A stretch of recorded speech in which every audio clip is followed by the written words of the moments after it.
Welcome to Haunt Weekly.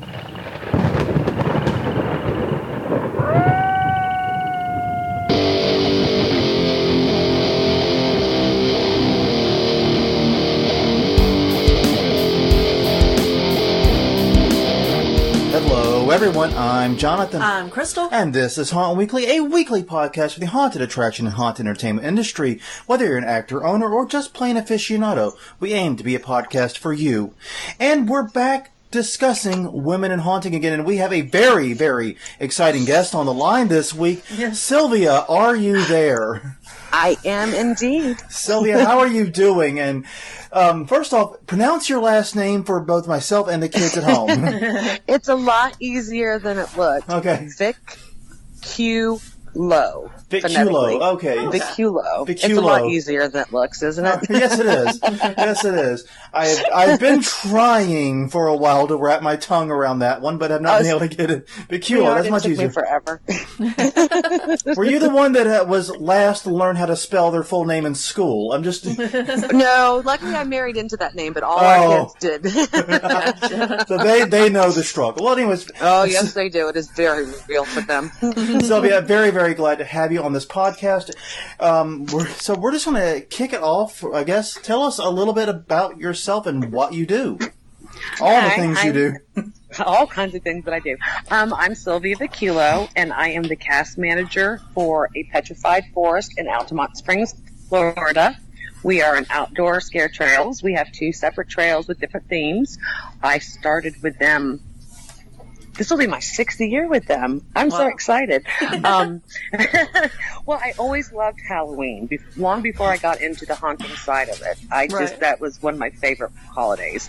So it just kind of was a perfect marriage because I come from a theater background. So I kind of happened through fortune, actually. A friend of mine was out there and said, I know a lady that would do what they were looking for, a cast manager, and they said, I know this lady, and they said, sure, bring her in, and the rest is history. I've been with them ever since, and I love it. Yeah, and that was one of the things I noticed learning about you was that you definitely have that theater background and are still actively involved in the theater. Right. Oh, yes. Oh, definitely. Yes, I think you have the longest list of involved in of anybody that I've seen. Yeah, one look at your Facebook page, it surprisingly let you put all that in the involved in, honestly. Yeah. It's just, I stopped doing it after a while.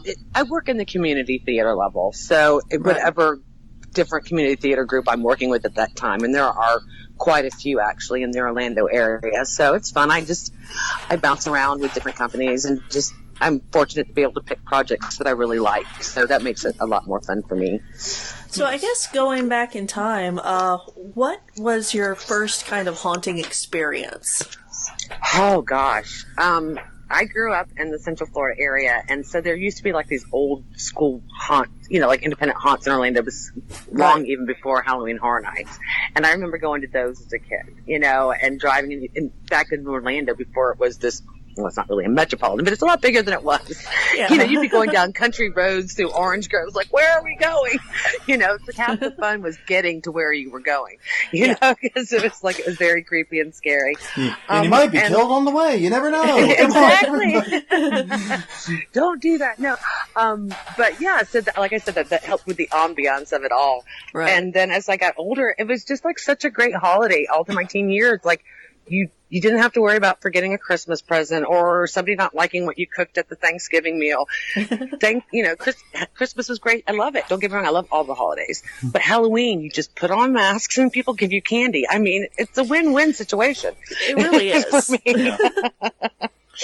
And I have to admit that my Halloween decorations probably equal to or greater than my Christmas ones. And we've always done it. It was a family tradition that when the kids got old enough, we would always go to the, Halloween Horror Nights, and it's just everything Halloween based. I love being scared, and now I love to scare, so I guess it works out both sides. Yeah, it sounds like it does. Yeah, and you came at actually haunting from the theater side, as we noted, and you were brought in as a cast director. Yes, definitely. That's my niche. I admit it. I love working with the people of it, the actors. Everything it plays its part. It's one big machine.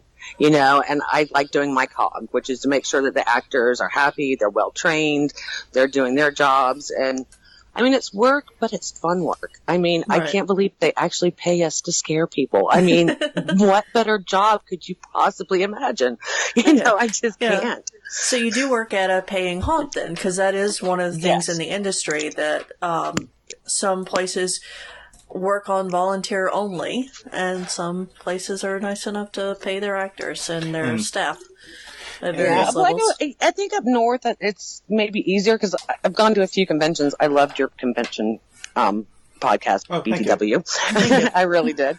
And I was so proud because as you were listing all those things, like, oh, I did all that stuff already. Yay. I was so proud. Because like I said, I still feel like I'm a new kid on the block when the haunting world, because I talk to these people that have been doing it for 15, 20 years, 40, you know what I'm saying? And you're just like, the legends in this industry sit down and talk to you. Yeah. And they share their experiences and their happies, and it's just neat. I love it. But I came in through the theater side. I did. I came in actually knowing absolutely really nothing about the haunting world at all and got thrown in the deep end, but it was just something clicked. I loved it. And even though I probably wasn't the best cast manager that first season, we can edit that out right now. So, it sparked that fire. And like that next year, I was already at MHC, attending seminars and just feeding that fire. And it's just amazing, this industry. I really, really love it. So are there challenges that are unique to the haunt industry versus the theater industry? Yes, actually. And because I mix those two worlds, the biggest time I have sometimes is to remind my actors that, yes, they're actors, but they're haunt actors now. Right. And there's a difference, and I'm not knocking the performers because I need them too.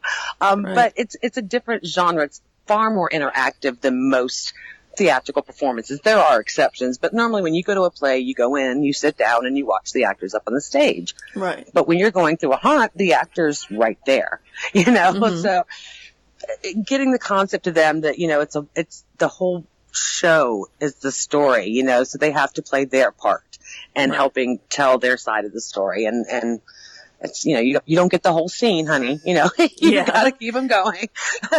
Yeah. We're not Shakespeare here. We're a haunt, but we're here to entertain. And it's just that balance of getting them to just get a slightly different concept of a performance. It's not like acting in theater. It isn't. No. It's a different beast, and it's fun though. It does have different challenges. Teaching them to be safe. Right. That's a big one. Oh, yeah. Learning how to scare without getting punched in the face, or that the little tricks of the trade. Because a lot of places that I go to, you'll see the actors come at you and they're coming head first, and it's like, sweetheart, you're gonna get punched. Please don't do. I cringe as a trainer when I see that stuff going down. Don't lead with your chin. Yes, exactly. And the opportunities that this business affords, though, like I said, with the leaders so willing to help you. And like last year, it was really awesome. I'm sure you guys know Dan Caro. He came out and helped do a training seminar with my actors. And that was amazing because it opened their eyes to different concepts, because he sees things a little differently than I do, and it's neat to open their eyes. And I do have actors that are just my haunt actors too. And I love them as much. And it's that measure of that balance. If I could talk, it would help. That balance between entertaining and keeping your energy and working as a team, that unit. You really strive for that feeling when you're working with your actors. Right. Right. And getting that teamwork in there. And one of the things I always find, haunts elsewhere tend to lean very heavily on local theater groups because there is a natural overlap there. But I think one of the areas where a lot of traditional theater students struggle is the improv nature by itself. If you're used to acting from a script, if you're used to acting, having your lines, fed to you, this improv nature can be kind of tricky. Yes. It can be very difficult, like you said, be more interactive and to read the situation.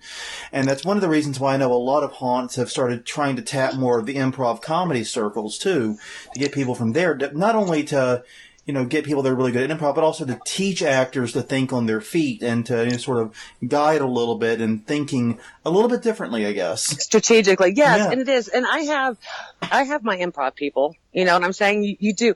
And I think that's the big thing too, is to, as you're hiring and going through the training process, we do different kinds of games, incorporation, some from theater, some of the stuff that I've learned from haunting too.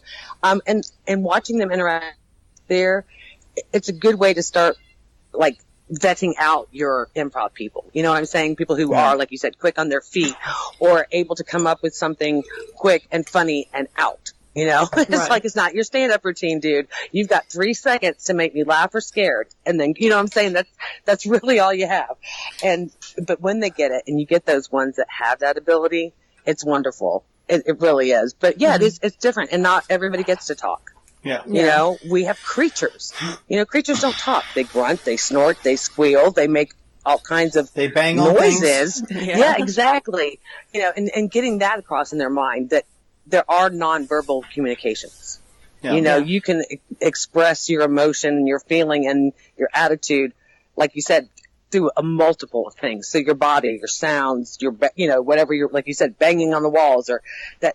What creeps me out still is like that little whisper in your ear. You know, that's far more creepy than me. Personally, and we all have what scares us, you know? Well, one of the things that always gets me, and something I think good haunt coaches are able to pass on, is body language use. That very unnatural, unexpected body language. Whether it's super rigid and frozen, or it's super hunched or super altered in some way that you don't see outside of that environment. It can look very uncanny valley, even if it is a human actor. Yeah, and the movements can be animal-like. And props. I took a seminar with John Liffenboy from Zombie Army Productions out of Chicago. Yeah. And he gave a really good course on that. And we really have started, again, trying to implement. Like I said, I learn every time. That's what I love about this thing, too, is you always learn from everywhere. Like you said, in the seminars, talking outside to people after just there's so much knowledge to gain. And that was one of the ones that,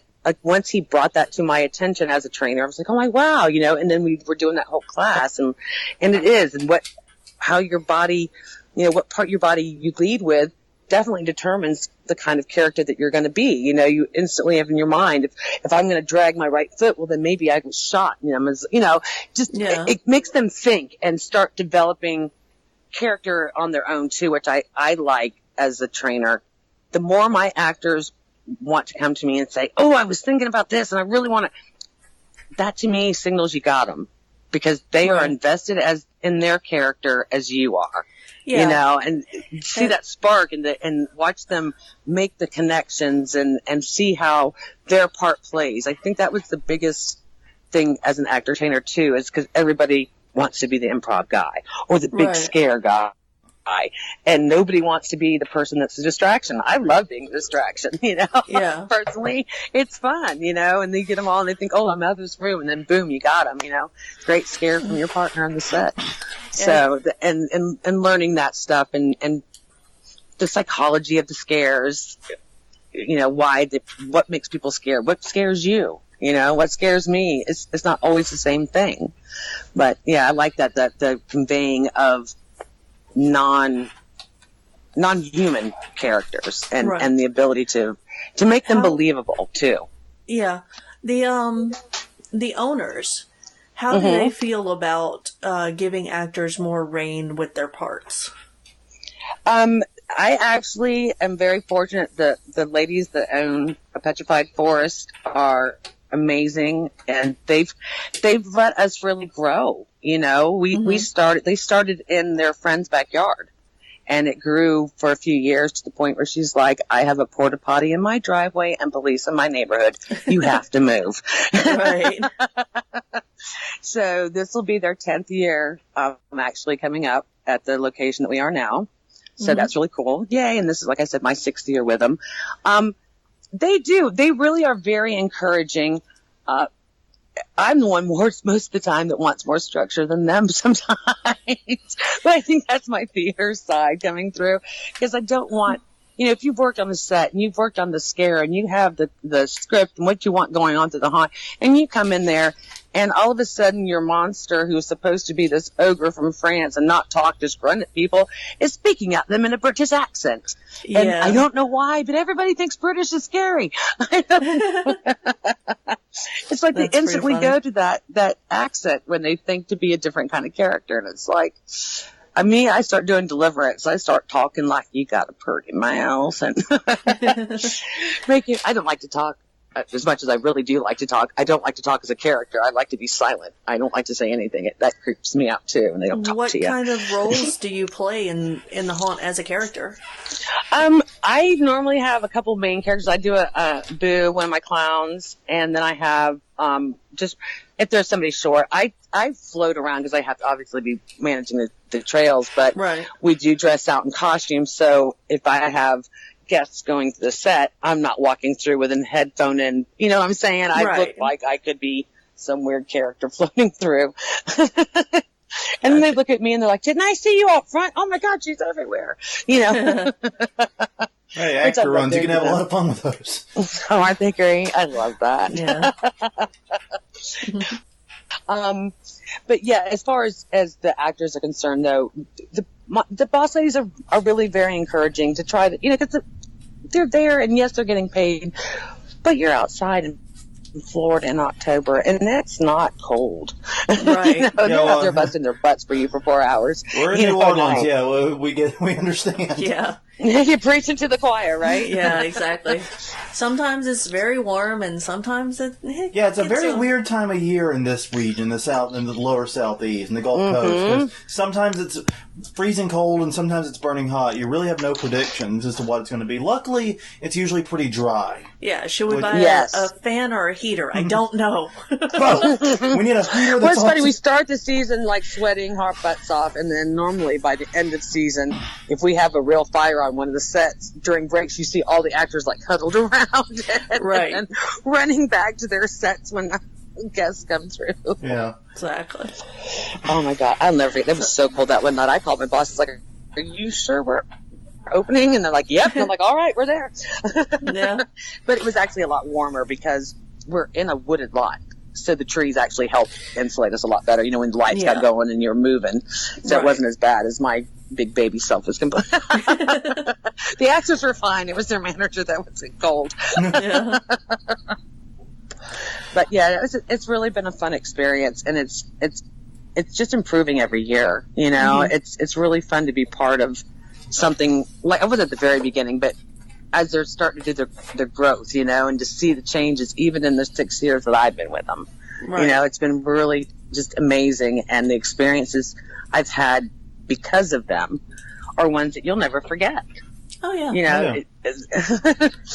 We have a special access night that we do that's only open to people who have time, like if you're on crutches or if you're in a wheelchair or if you need extra time getting through the trails. Right. And we started doing that, I think, 3 years ago. And that's a volunteer night. That's the only night where people don't get paid. They just come in on a volunteer basis, and we just run a skeleton crew through the trails. Yeah. And every single one of my people, you could ask them to this day, what was the most memorable night you've ever had at APF? And they will tell you special access night. Huh. Because there's a one special boy, and I can't remember what he has, but he can only communicate through, like, his computer. Right. You want to talk about a little flirt? He kept proposing to all my female actresses. Because we let them come out front and take pictures. It's a much more informal night, Right. So the actors come out in the yard afterwards, and they'll pose and take pictures and visit with the kids. And we get from young, like, I think he was, I don't know, 11 or 12 maybe, up through, we had some teenagers, and we laughed so hard. His friends were pushing him. They came out of our M scare zone. That child was on 2 wheels, and they were screaming and laughing all the way through the yard. I was like, oh my God, don't tip him over. I'm having a panic attack as the mom figure, Right. No, stop running. Yeah, it's hard to have people stop running once they start. I know. So. Yeah, I have not found a safe way to stop that. Yeah. Yeah. No, sadly, no. Either they stop on their own or they find a wall. Those are the only two alternatives. Yeah, it's like we have a fence before you hit the road, dear. That's about it. So you better stop before you get there. But yeah, it was just fun. The look on their faces, though, is worth it. They have so much fun.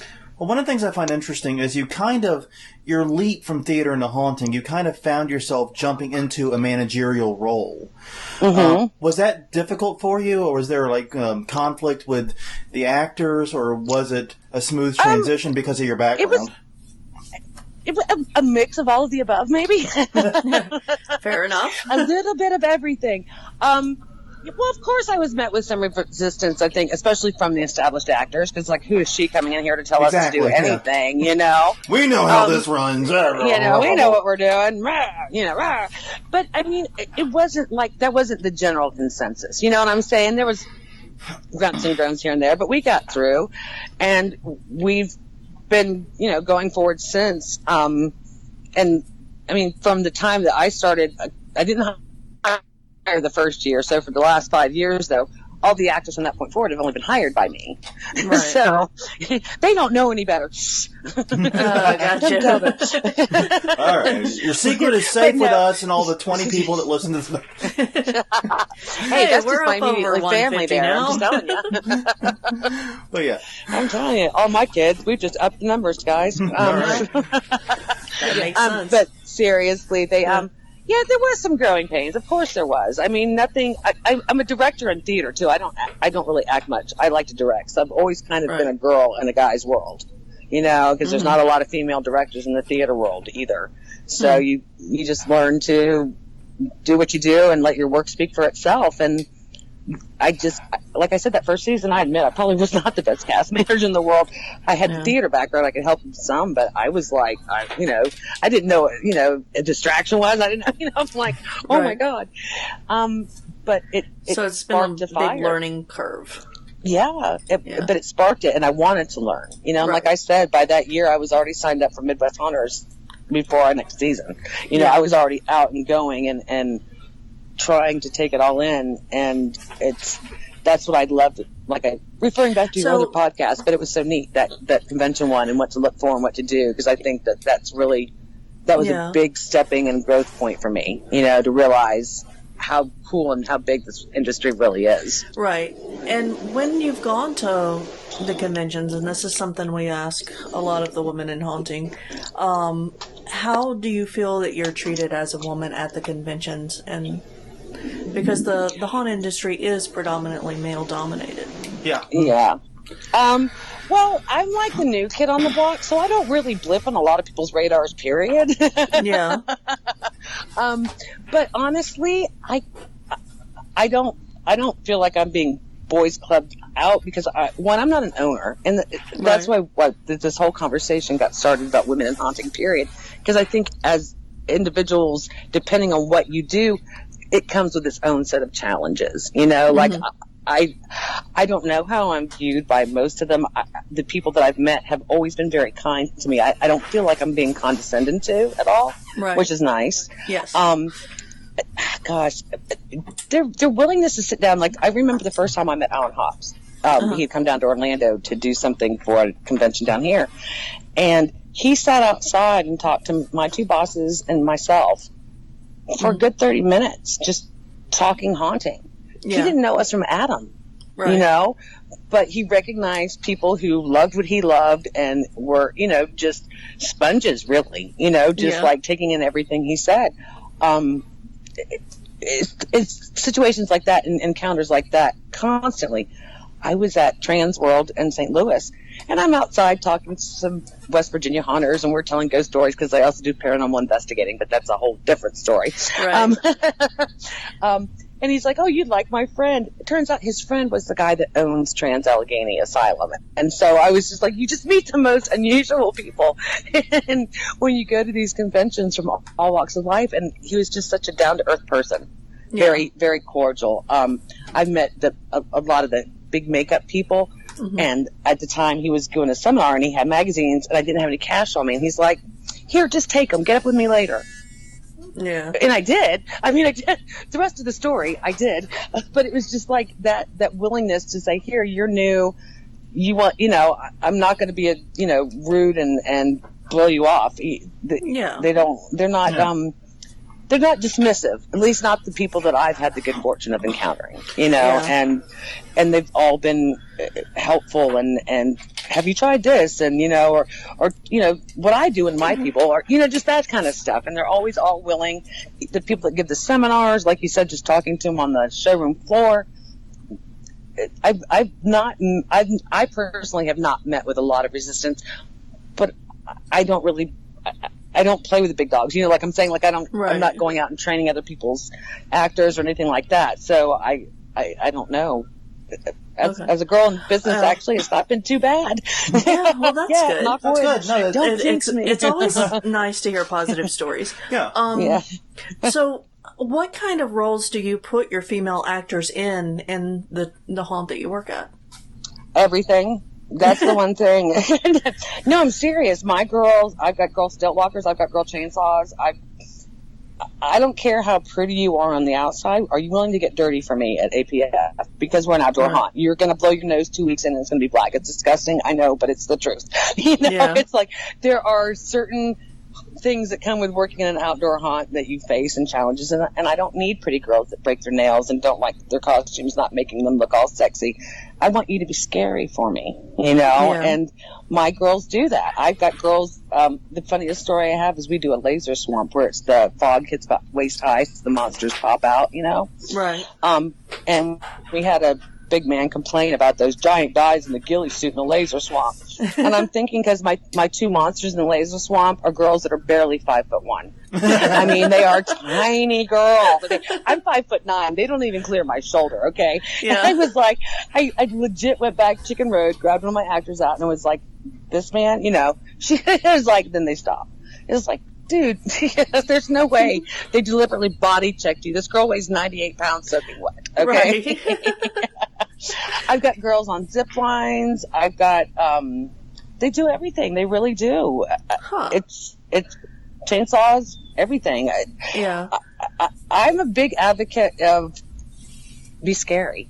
I don't care if you're a guy, you're a girl, and decided. I don't really care.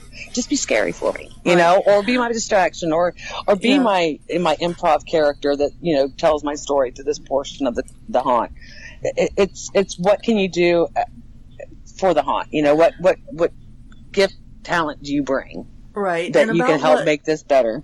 Yeah. About what ratio do you think you have females to males working there? Oh boy. Crystal with the tough questions. I know. Well, see, I'm trying to think, because we have roughly like 96 to 100 actors any given season. Yeah. That's a lot of actors. I would. That makes the percentage easy. Yes. Yeah, that's true. I would almost say it is mixed, honestly. I know my boss would like more guys, but you take what you can hire. I mean, we've got, Universal in our backyard that we're, everybody's.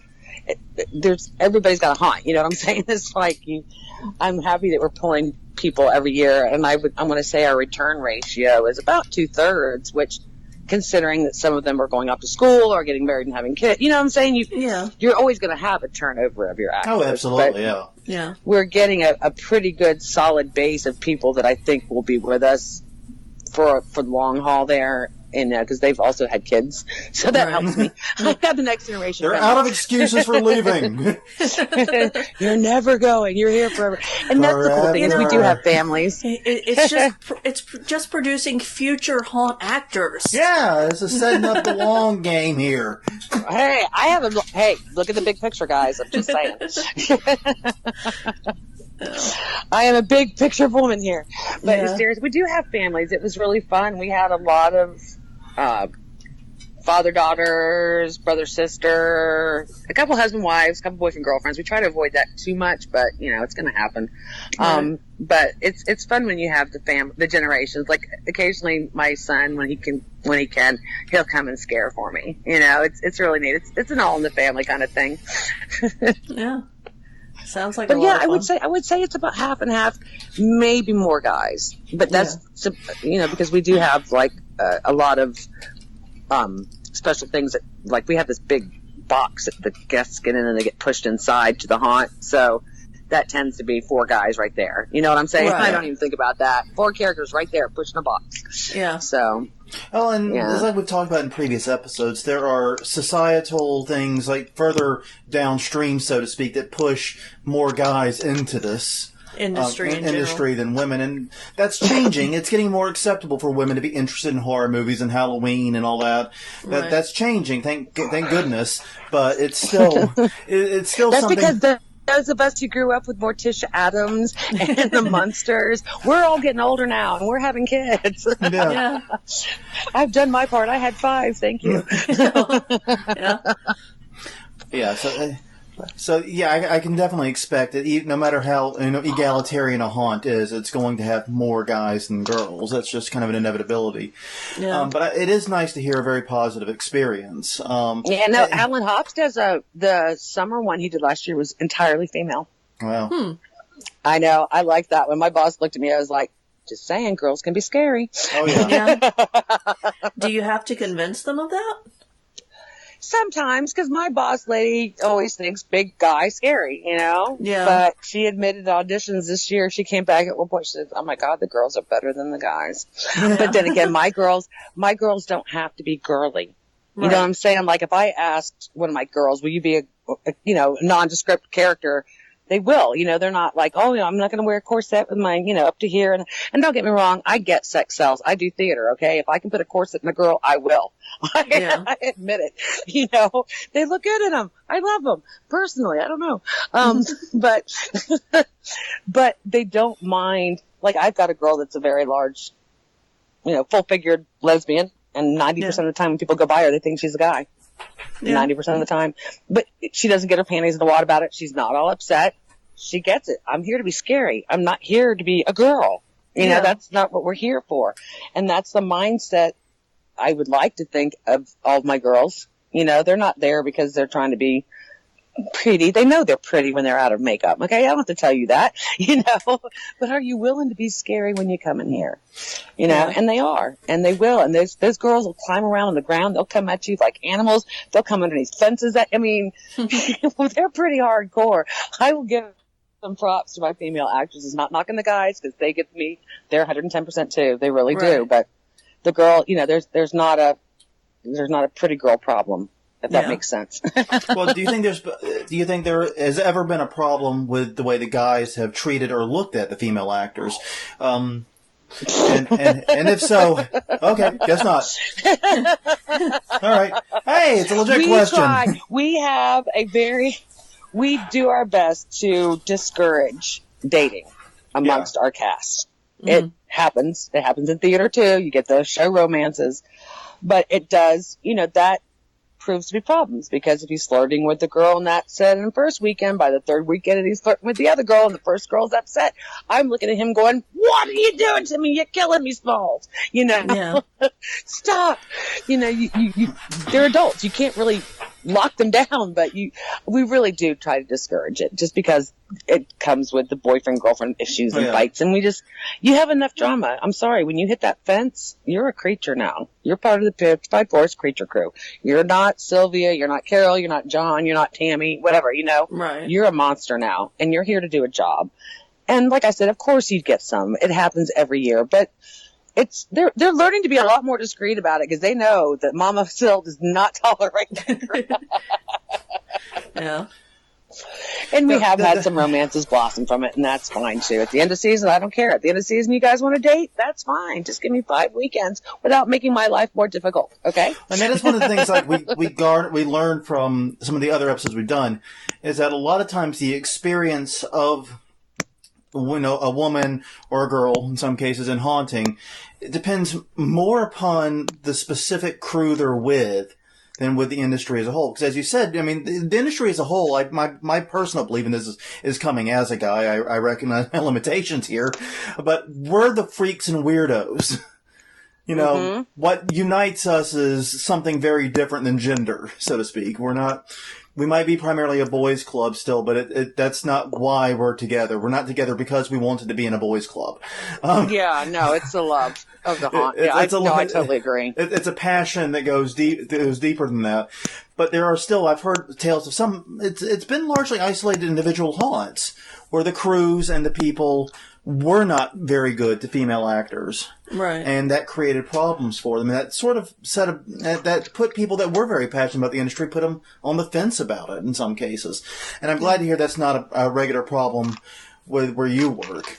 Yeah, like I said, I can only speak for mine because I have not worked for other haunts. But but I've been in theater. I mean, I've seen it from that side too. It can prove to be problems. But I really try to put the haunt above all else when you're there. You know, we are there for that. Like you said, that is our common bond. And I don't care if you talk to me when we leave those gates, okay? Because, you know what?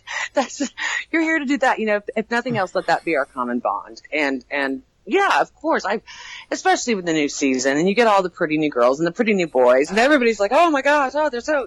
I'm like, okay, everybody get your hormones in check. Let's get this going. Yeah. What would you say is the average age of an actor here, haunt? I would say probably early 20s. Okay. Would be the average age, mid 20s. Yeah. We do have some kids. Most of them were like grandfathered in because, like I said, they started in the backyard of a neighbor. They're Right. their friends.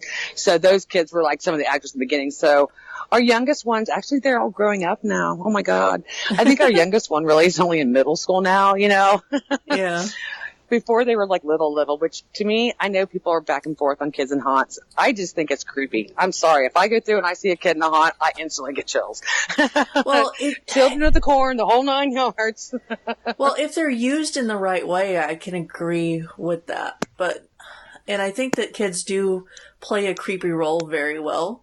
But if they're trying to intimidate me, Like physically? Yeah. Like no.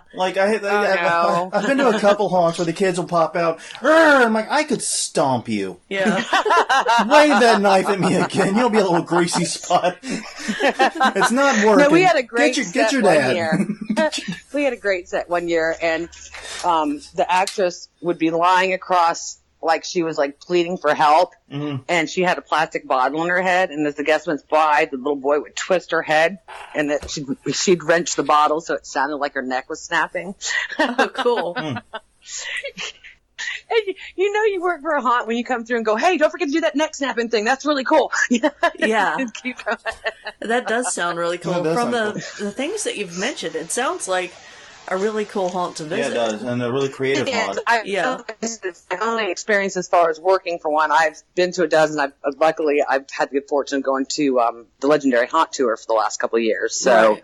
I've seen some really super cool haunts. But I love ours. You know, it's what got me into this industry. And, you know, I'm growing every year, learning more every time. You know, what more could you ask for? It's a great opportunity, and it lets my creepy side out. Yeah. It's acceptable there. It's socially acceptable to be creepy at the haunt. Well, of course it is. So, of going to all of these haunts, what has been the most impactful or the best scare that you've seen? The most impactful scare. Oh, God. There's so many good ones. Why are you asking me to pick just one? You can talk about several. It's okay. Oh my God. Well, okay. Well, the best one, because they always laugh if I get jumped at all, because that's the only downfall is now when I walk through, I'm always looking, okay, where's this coming from? You know, it's Right. like you look at it like a manager now. Yeah. We had gone to Screamageddon, which is towards the West Coast. It's out in the middle of nowhere. Talk about fitting the ambiance to get to that haunt. And it's really cool setup. I think they had like 6 haunts. They had like a general little midway area, and then the haunts were off all lined around it. And we were doing just a simple one. It was like their outdoor. It's the most simplistic one they had. And we're just walking along. And I had gotten ahead of the group. And I turned around to say something. And the guy was standing right there. And it was like I know that's not a really super like amazing scare, but he got me because I legit was not prepared for my people behind me. Yeah. You know, he was standing right there. I was like, oh my goodness. You know, I loved when I went through Statesville Haunted Prison from the Zap people. They had where they put their kids were these like cages. I don't know if you've ever been to their haunt, but the way the cages were designed, they're almost like pyramid style. It's hard to explain visually, but basically you would literally have to almost turn sideways to walk between the cages, and meanwhile the kids are growling at you and jumping at you. And I just thought, I don't know if that was a scare, but I just thought it was a really cool effect because, I mean, they're right there, but they can't get you, and you're like trying to figure out how to get around them because it's like you're turning here and then you have to, like I said, slide up this way to go past it. And I just thought that was a really neat effect. Their clown room was a cool one too. They had those bungees where they can like jump at you and then jump back and stuff, and it was all stroby and built at an angle, so it was already setting your mind, you're like screwed up. Yeah. What was that? Wisconsin Fairgrounds. The room that I couldn't get out of. Okay. They had it where they could, if the actor scared you right, you missed the exit and you literally like looped back in and came back into the room again. Uh-huh. I did that like 3 times before I finally figured out how to get past the actors. It was like, oh my God, this is embarrassing. But that was, I thought, again, I don't know if it's a scare or it's just something that I enjoyed as a guest. You know what I'm saying? Just there's a sheer like haunt aficionado, you know, going, oh my God, that was really cool. She just made me go in circles for 3 times, you know? Yeah. No, that's perfectly. Okay. That was a real cool one. What's the best scare you've helped set up or organize? For the haunt or personal? For your, either. Hey, hold on. This might get interesting. Hang on. My daughter tends to be the brunt of my practical jokes, and my best practical joke on her ever is she was coming through with her girlfriends, and like I said, we had the 2 trails. Mm-hmm. They got to the one set, my actors stopped them, her girlfriend knew, I'd let her know in advance. They picked her up, took her off of that set, across our chicken road, dropped her into like the 4th or 5th set on the other side. And you could hear her screaming above all the sounds and everything, I hate my mother! She walks down that trail for a little bit, and another one of my guys in the ghillie suit pops up, and she's like, no! And she throws her keys at him. And he stops and he picks up her keys and he hands them back to her and like gestures for her to go by. And she starts to, and right as she goes by, he goes, oh, you don't think it was going to be that easy, do you? Picks her up, grabs her, and then takes her back to the first set that we stole her off of. So personally, that was probably the best scare because she was not prepared. You could hear her yelling how bad she hated me. I'm an evil parent. I really am.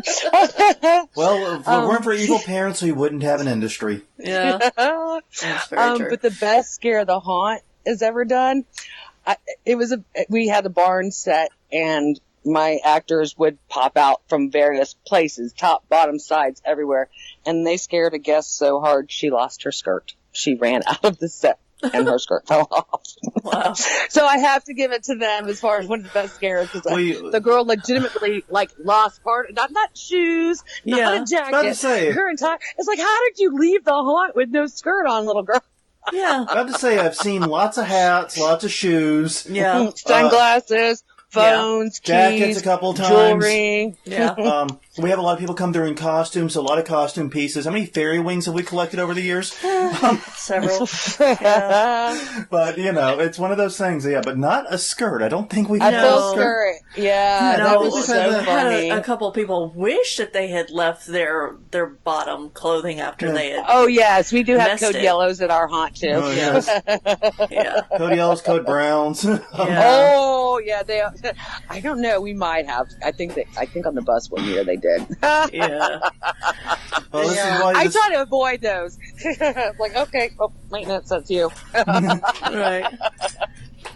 So, but yeah, I think that was probably the best scare is the girl coming out of her entire skirt. And I was like, and then the rumors were getting around, and I was like, no, that couldn't have happened. So I went to head of security, and she went, no. It was a skirt, Sylvia. I was like, okay. I just wanted to make sure we weren't like making some hyperbole about this, you know? Right. So, but yeah, a full article of clothing like that I'd never seen before and haven't seen since. It was only one time. Yeah. So we've got a couple minutes left. Yeah. Do you want to talk about the events that you're organizing throughout the rest of the year to keep haunting alive in Orlando? Oh, with my people? Yeah. Oh my God. This all started, the one that's coming up on Easter Sunday, right around the corner, actually was the brainchild of my fevered state last year when we decided, what were we going to do? I always try to do something for people here that don't have family locally or can't get home to see them. But my yard's the size of most people's dining rooms. So I asked my bosses, and we came up with this formula for the zombie Easter egg hunt. Mm-hmm. So they would go out and hunt the eggs, and if you you had to open the eggs when you found them, and if you opened it, you'd either get candy, an eyeball, a finger, whatever, or powder. And if you opened it and you were powdered, then you were infected and you were out of the haunt. So this year we've upped the ante, and I've added some zombies in there, and we're going to break it down a little differently. They're going to go in groups. You have a certain amount of time to hunt the eggs. Meanwhile, my zombie horde will be hunting you, and if they tag you with, they've got the little squeeze bottles with the colored dye, and if they tag you, you become part of their horde, and you stay in there, and you keep hunting until you keep trying to infect other people until the end of the egg hunt. So then the last person living wins the zombie bunny, Easter bunny, which is delightfully morbid that my girlfriend designed. And the winner of the zombies, I found these like funny tote bags that we've like made all bloody and stuff, and I found little miniature zombies and some soaps that have plastic roaches inside of them. You know? Right. We're a haunt. And then one of my actors inspired me, and so for our 4th of July thing, we're going to have a water ball fight, but you fill it up, water balloon fight, but we're going to put non-toxic paints in there too, and then you'll have teams, and we're going to have an epic water balloon battle for 4th of July, and then have a cookout afterwards. That sounds like a lot of fun too. It does.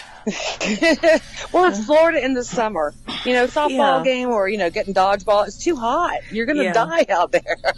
Yeah. So why not come to the wooded lot and throw water balloons at your friends? Yeah.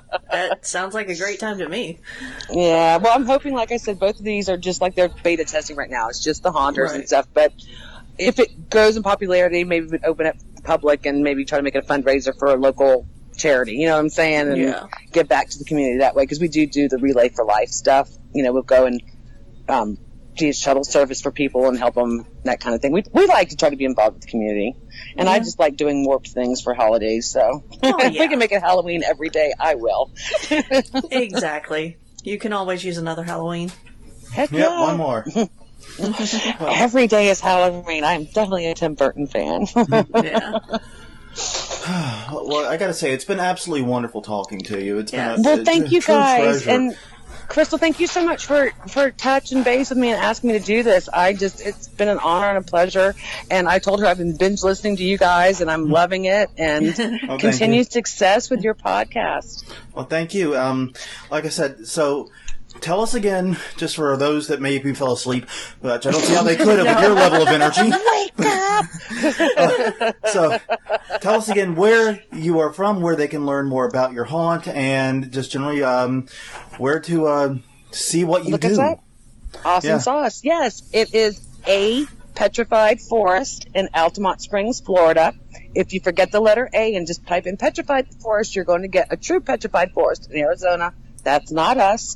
And we have a Facebook page, and it, again, A Petrified Forest, or you can go to www.apetrifiedforestaltogether.com, and that's our webpage for any kinds of information. And thank you again so much for asking me to be a part of it, and enjoy your haunt seasons, and continue. Are you guys going to be at MHC this year? I don't think we're going to be able to make it this year. Oh, well, bummer. haunt season, the haunt conference season is always rough on us because of our day jobs. It never lines up with when we are able to travel, really. Because I speak at a lot of other conferences, and it's always rough trying to get out to haunt conferences. But usually by the time we're doing haunt season stuff, my schedule's opened up, so I'm able to actually run the haunt. Yeah. Thank you, nice. Jesus. But right now is pretty much peak time. Yeah. Well, and I understand the need for the day job, so we can do what we love too. Exactly. So there's that. I have to feed the beast, so to speak. Yeah. True story. Well, again, thank you guys so much. Thank you and for I spending the appreciate past being hour a with part us. of It's it. been wonderful. Yeah. Oh, you guys are awesome, and continued success, like I said, Thank you. and happy haunting. Well, on that note, once again, I'm Jonathan. I'm Crystal. And this has been Haunt Weekly, and that's Sylvia. Yeah. Hi, bye. And you can find more Haunt Weekly at hauntweekly.com, Haunt Weekly on Facebook, or Haunt Weekly on Twitter. We'll see you guys then, and until next time, have a great week and keep haunting.